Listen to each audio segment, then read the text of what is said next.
Hello, everyone. So I am here today to finish off the narrative of Mary Jemison. And I just need to open something. So I am doing that right now. I actually read the conclusion last night, so I'm hoping I'll be able to play it. That's her screen, so she's moving her cursor. And here I am.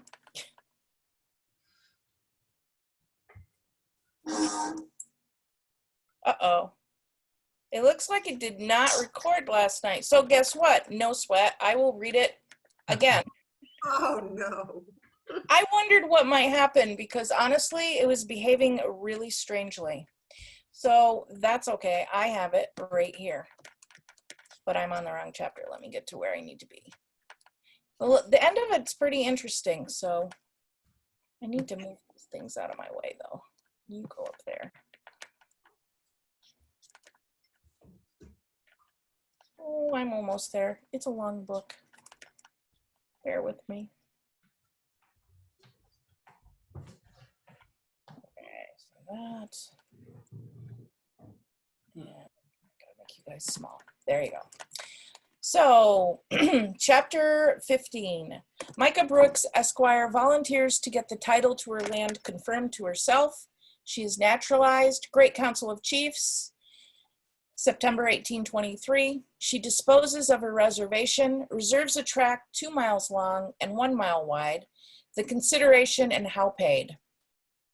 In 1816, Micah Brooks, Esquire of Bloomfield, Ontario County, was recommended to me, as it was said, by a Mr. Ingalls to be a man of candor, honesty, and integrity, who would be by no means able to cheat me out of a cent. Mr. Brooks soon after came to my house and informed me that he was disposed to assist me in regard to my land by procuring a legislative act that would invest me with the full power to dispose of it for my own benefit and give as ample a title as could be given by any citizen of the state. He observed that as it was then situated, it was but of little value, because it was not in my power to dispose of it, let my necessities be ever so great. He then proposed to take the agency of the business upon himself, and to get the title of 1/2 of my reservation vested in me personally, upon the condition that, as a reward for his services, I would give him the other half. I sent for my son John, who, on being consulted, objected to my going into any bargain with Mr. Brooks without the advice and consent of Mr. Thomas Clute, who then lived on my land and near me. Mr. Clute was accordingly called on, to whom Mr. Brooks repeated his former statement and added that he would get an act passed in the Congress of the United States that would invest me with all the rights and immunities of a citizen so far as it respected my property. Mr. Clute, suspecting that some plan was in operation that would deprive me of my possessions, advised me to have nothing to say on the subject to Mr. Brooks till I had seen Esquire Clute of Squawky Hill.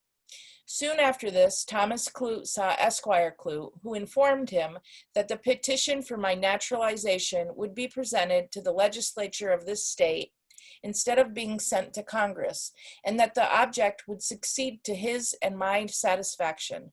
Mr. Clute then observed to his brother, Esquire Clute, that as the sale of Indian lands, which had been reserved, belonged exclusively to the United States, an act of the legislature of New York could have no effect in securing to me a title to my reservation, or in depriving me of my property.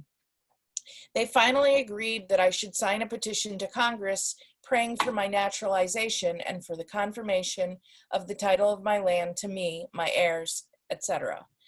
Mr. Brooks came with the petition, and I signed it, and it was witnessed by Thomas Clute and 2 others, and then returned to Mr. Brooks, who presented it to the legislature of the state at its session in the winter of 1816 to 1817. On the 19th of April, 1817, an act was passed for my naturalization and ratifying and confirming the title of my land, agreeable to the tenor of the petition, which act Mr. Brooks presented to me on the 1st day of May following. Thomas Clute, having examined the law, told me that it would probably answer, though it was not according to the agreement made by Mr. Brooks and Esquire Clute and himself for me. I then executed to Micah Brooks and Jellis Clute a deed of all my land lying east of the picket line on the Gardeau Reservation, containing about 7,000 acres. It is proper in this place to observe, in relation to Mr. Thomas Clute, that my son John, a few months before his death, advised me to take him for my guardian, as I had become old and incapable of managing my property, and to compensate him for his trouble by giving him a lot of land on the west side of my reservation where he should choose it. I accordingly took my son's advice, and Mr. Clute has ever since been faithful and honest in all of his advice and dealings with and for myself and family. In the month of August 1817, Mr. Brooks and Esquire Clute again came to me with a request that I would give them a lease of the land which I had already deeded to them, together with the other part of my reservation, accepting and reserving to myself only about 4,000 acres. At this time, I informed Thomas Clute of what John had advised and recommended me to do, and that I had consulted my daughters on the subject as well, who had approved of the measure. He readily agreed to assist me, whereupon I told him he was entitled to a lot of land, and that he might select as John had mentioned. He accordingly, at that time, took such a piece as he chose, and the same has ever since been reserved for him in all the land contracts which I have made. On the 24th of August, 1817, I leased to Micah Brooks and Jellis Clute the whole of my original reservation except 4,000 acres and Thomas Clute's lot. Finding their titles still incomplete on account of the United States government and Seneca chiefs not having sanctioned my acts, they solicited me to renew the contract and have the conveyance made to them in such a manner as that they should thereby be constituted sole proprietors of the soil. In the winter of 1822 to 23, I agreed with them that if they would get the chiefs of our nation and a United States Commissioner of Indian Lands to meet in a council at Moscow, Livingston County, New York, and there concur in my agreement, that I would sell to them all my right and title to the Gardeau Reservation, with the exception of a tract for my own benefit, 2 miles long and 1 mile wide, lying on the river where I should choose it, and also reserving Thomas Clute's lot. This arrangement was agreed upon, and the council assembled at the place appointed on the 3rd or 4th day of September. That council consisted of Major Carroll, who had been appointed by the president to dispose of my lands, Judge Howell, and N. Gorham of Canandaigua, who acted in concert with Major Carroll, Jasper Parrish, Indian agent, Horatio Jones, interpreter, and a great number of chiefs. The bargain was assented to unanimously, and a deed was given to H.B. Gibson, Micah Brooks, and Jellis Clute of the whole Gardeau tract, excepting the last mentioned reservations, which was signed by myself and upward of 20 chiefs. The land which I now own is bounded as follows: beginning at the center of the Great Slide, and running west 1 mile, thence north 2 miles, thence east about 1 mile to Genesee River, then south on the west bank of Genesee River to the place of beginning. And then there is an interesting footnote here. The Great Slide of the bank of Genesee River is a curiosity worthy of the attention of the traveler. In the month of May 1817, a portion of land thickly covered with timber, situated at the upper end of the Gardeau Flats on the west side of the river, all of a sudden gave way, and with a tremendous crash slid into the bed of the river, which it so completely filled that the stream formed a new passage on the east side of it, where it continues to run without overflowing the slide. This slide, as it now lies, contains 22 acres and has a considerable share of the timber that formerly covered it, still standing erect upon it and growing. Now to get back to the story. In consideration of the above, have bound themselves, their heirs, assigned, etc., to pay to me, my heirs or successors, $300 a year forever. Whenever the land which I have reserved shall be sold, the income of it is to be equally divided among the members of the Seneca Nation without any reference to tribes or to families. Chapter 16, Conclusion, Review of her life, Reflections on the loss of liberty, Care she took to preserve her health, Indians abstaining from drinking. I'm sorry, the word she uses, it's a tongue twister. After the French War, care of their lives, general use of spirits, her natural strength, purchase of her first cow, means by which she has been supplied with food, suspicions of her having been a witch, her constancy, her number of children, number living, their residence, and her closing reflection. When I review my life, the privations that I have suffered, the hardships I have endured, the vicissitudes I have passed, and the complete revolution that I have experienced in my manner of living, when I consider my reduction from a civilized person to a savage state, and the various steps by which that process has been effected, and that my life has been prolonged and my health and reason spared, it seems a miracle that I am unable to account for, and it is a tragical medley that I hope will never be repeated. The bare loss of liberty is but a mere trifle when compared with the circumstances that necessarily attend and are inseparably connected with it. It is the recollection of what we once were, of the friends, the home, and the pleasures that we have left or lost, the anticipation of misery, the appearance of wretchedness, the anxiety for freedom, the hope of release, the devising of means of escaping, and the vigilance with which we watch our keepers, that constitute the nauseous dregs of the bitter cup of slavery. I am sensible, however, that no one can pass from a state of freedom to that of slavery, and in the last situation rest perfectly contented. But as everyone knows that great exertions of the mind tend directly to debilitate the body, it will appear obvious that we ought, when confined, to exert all our faculties to promote our present comfort and let future days provide their own sacrifices in regard to ourselves, just as we feel we are. For the preservation of my life to the present time, I am indebted to an excellent constitution, with which I have been blessed in as great a degree as any other person. After I arrived to years of understanding, the care of my own health was one of my principal studies, and by avoiding exposures to wet and cold, by temperance in eating, abstaining from the use of spirits, and shunning the excesses to which I was frequently exposed, I effected my object beyond what I ever expected. I have never once been sick till within a year or two, only as I have related.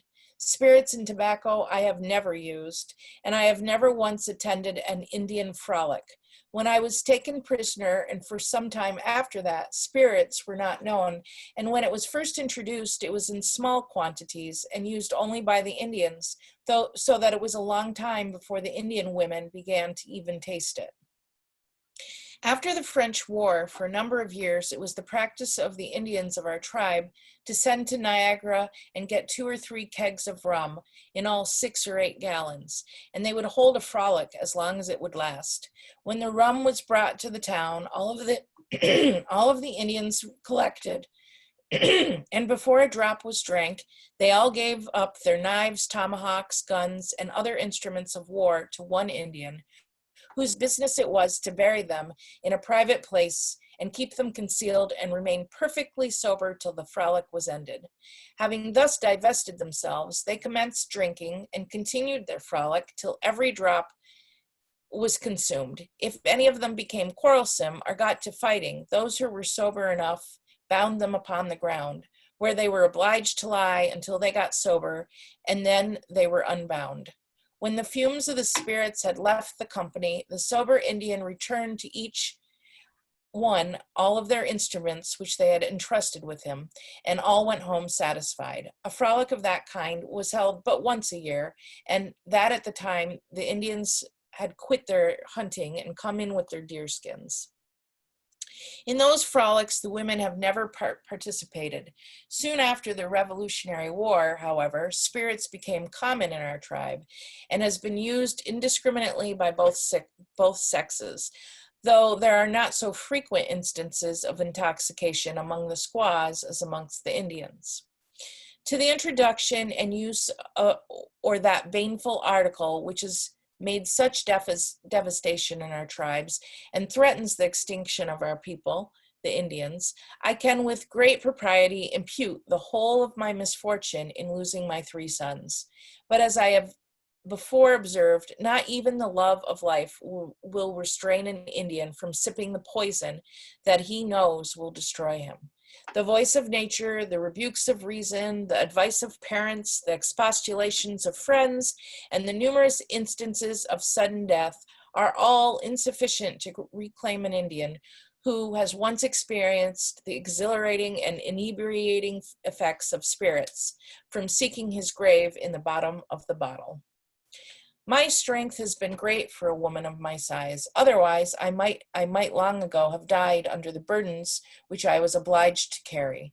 I learned to carry loads on my back in a strap placed across my forehead soon after my captivity, and I continue to carry in that same way. Upward of 30 years ago, with the help of my young children, I backed all the boards that were used about my house from Allen's Mill at the outlet of Silver Lake, a distance of 5 miles. I have planted, hoed, and harvested corn every season but one since I was taken prisoner. Even this present fall, 1823, I have husked my corn and backed it into my house. The first cow that I ever owned, I bought of a squaw sometime after the Revolution. It had been stolen from the enemy. I had owned it but a few days when it fell into a hole, and it almost died before we could get it out. After this, the squaw wanted to be recanted, but as I would not give up the cow, I gave her enough money to make, when added to the sum which I had paid her at first, $35. Cows were plenty on the Ohio when I lived there, and they were of very good quality. For provisions, I have never suffered since I came upon the flats, nor have I ever been in any debt to any other hands than my own for the plenty that I have shared. My vices that have been suspected have been but few. It was believed for a long time by some of our people that I was a great witch, but they were unable to prove my guilt, and consequently I escaped the certain doom of those who are convicted of that crime, which by Indians is considered as heinous as being a murderer. Some of my children had light brown hair and tolerable fair skin, which used to make some say that I stole them. Yet, as I was ever conscious of my own constancy, I never thought that anyone really believed that I was guilty of adultery. I have been the mother of 8 children, 3 of whom are now living, and I have at this time 39 grandchildren, 14 great-grandchildren, all living in the neighborhood of Genesee River and at Buffalo. I live in my own house and on my own land with my youngest daughter, Polly, who is married to George Chongo and has 3 children. My daughter, Nancy, who is married to Billy Green, lives about 80 rods south of my house, and she has 7 children. My other daughter, Betsy, is married to John Green. She has 7 children and resides 80 rods north of my house. Thus situated in the midst of my children, I expect I shall soon leave this world and make room for the rising generation. I feel the weight of years with which I am loaded, and am sensible of my daily failure in seeing, hearing, and strength, but my only anxiety is for my family. If my family will live happily, and I can be exempted from trouble while I have to stay, I feel as though I could lay down in peace a life that has been checked in almost every hour with troubles of a deeper dye than are commonly experienced by mortals. And that is the end of her story. So she clearly realizes that she has had a hard life, but I think she also credits her long life to being able to sort of grin and bear it and not dwell on all the hardship she's had. What do you think? Well, that's the only way she was able to get through it, as Yeah. far as I can see. I mean, she's right. They say it still today. I mean, stress will kill you. Oh, yeah. I mean, it's all in I mean, I think they did something. stress, and clearly she. Sorry. I say, I I'm think they sorry. did something smart when they buried the weapons when the. I do men- too. Oh, that's like taking somebody's car keys. You know, Yeah. Oh, yeah, it is. smart. And well, they clearly realized from other parties, apparently, what happens if you don't. Somebody probably got scalped or stabbed or what have you. I think she was very smart never to try it. Right. Yep. After she- No tobacco, no liquor. after she- Yeah. she recorded. I too wonder when she talked about they thought she might be a witch. I Yeah. wonder how they would figure it out if she were a witch or not. Yeah, I You know? wonder what she did go through. Yeah, and how did they test her, or did they just think she was? I thought that was an interesting part. Maybe it was like I wonder if it was really taken seriously enough that there was some sort of a trial kind of thing, or if it was just maybe there were a couple people didn't care for her much in the tribe and tried to start trouble, but it never. But it didn't materialize as much. Yeah, it would be interesting to see if there's sources out there that would get into that a little more. That and the question you had mentioned through an email about her wealth, and I mean, when the one husband died, she did receive. That's how she got all the land. Mhm. But it sounds like she was fairly well off too, and I don't know. Yeah, that Maybe was selling things. They must have been selling things. Maybe selling some of the corn and the squash and the beans that they grew. mhm. I don't know. That's the only way I could figure out that she would come by so much American or English, as they said, money. Right. Well, certainly she had plenty of land to be able to have more than she would need if she chose to farm much of it. So that might have been it. All things that could lead to more reading. Oh, good. No, thank you for doing that, Stacy. Yeah. I really appreciate it. It was interesting. It was a book I would not have read on my own. Well, If I pick a book out, I probably would not have picked it. yeah, I've always wanted to know more about her, and actually I thought I would read the Caldecott Honor book, not Caldecott, excuse me, Newberry Honor book about her. But I chose to read this because I thought, well, this is more accurate. This is practically coming from the horse's mouth.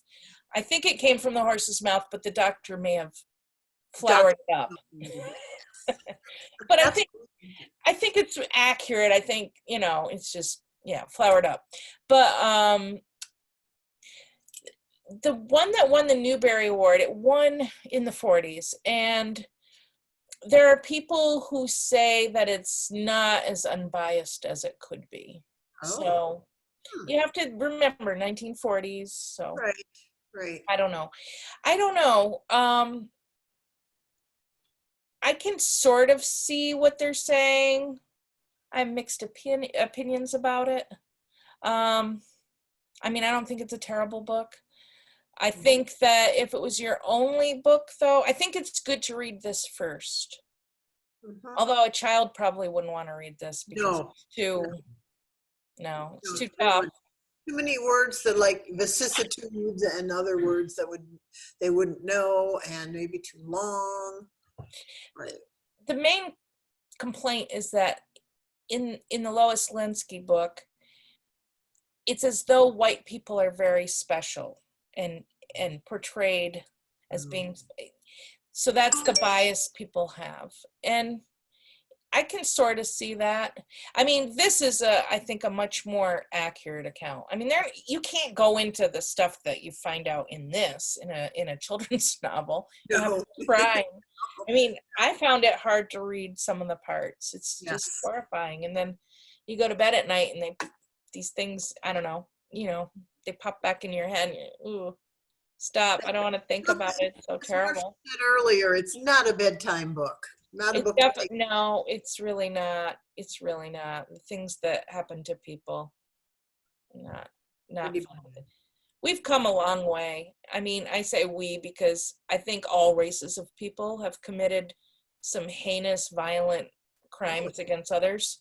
Oh, I mean, yes. stretching tables and all sorts of awful torture devices and beheadings and, you know, tarring and feathering, which was happening in World War I. You can see that in our community room in the poster from the Smithsonian. I mean, That's so horrible. so that's not that long ago. No, well, And people are people. That's the trouble. yeah, We have our good sides and not so good sides. All of us, Yeah. no matter right. who you are, what level of society, what race, good and bad. But I think overall, a lot of the violence has decreased. Well, the violence that we have today is different, and it's certainly more random. I think there was more violence, though, in days gone by than there is now. Even though it doesn't seem like it, because we hear about, the world is a smaller place, so you hear about everything. But I Yes. think there was a lot more daily violence, just awful violence. Awful, as opposed to now, mostly it's like shooting. Well, and that's awful too. I don't mean Oh, to, yes, oh, definitely. But I mean, it's not like scalping and burning them at the stake and yeah. yeah, skinning them and all that. Oh, I think the reason for the violence has changed. I think in days gone by, it was more, the crux of it came from a need for revenge or a need for punishment. Now I feel like what the distinction is, we still have violence, and a lot of it, well, all violence is terrible in my view, but the crux of today's violence, I think, is not so much about punishment and revenge. I think it's more about maybe that people need help that don't get help. And it's just it's coming from a different place, I think. yeah, it's more psychological More than psychological, yeah. just like revenge or. Well, I guess revenge is psychological too, but it's more psychological, like it's your own things happening inside your mind rather than you're part of this group and you're in a war and that's the enemy. So, you know, when you're in a war and you're fighting an enemy, you kind of develop this idea that the enemy is less human than you are, which is not true, but it's what people have to do to be able to fight wars, because you know, how do you be a soldier or a warrior? You have to do that. You wouldn't be able to do it if, you know, you didn't do it. That's true. And then how do you come back to regular life after that? That's what's, a lot of soldiers have problems with that. It's hard. They do. Oh yeah, they do. But it's not easy. I mean, it's not easy to be a soldier. I would not want to be one. Mm-mm. So I couldn't do that. Right.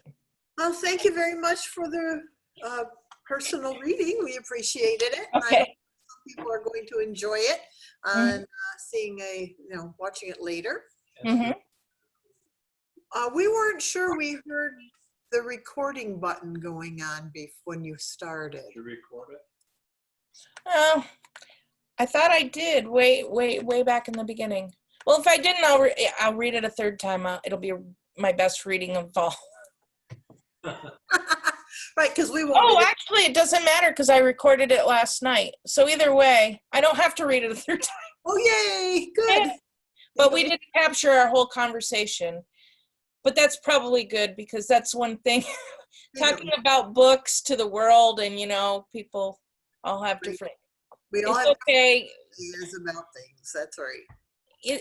I don't mind in a small group, and it's not going to be replayed 8 million times. So it's just as well to me that in some ways.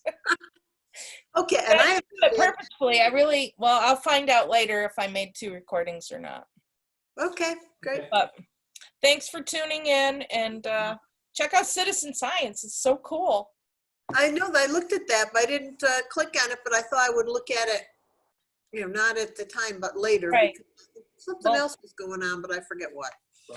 I got to set up Okay, so take care. We'll see you. now, so the recording will be up later. Bye. Bye. Bye.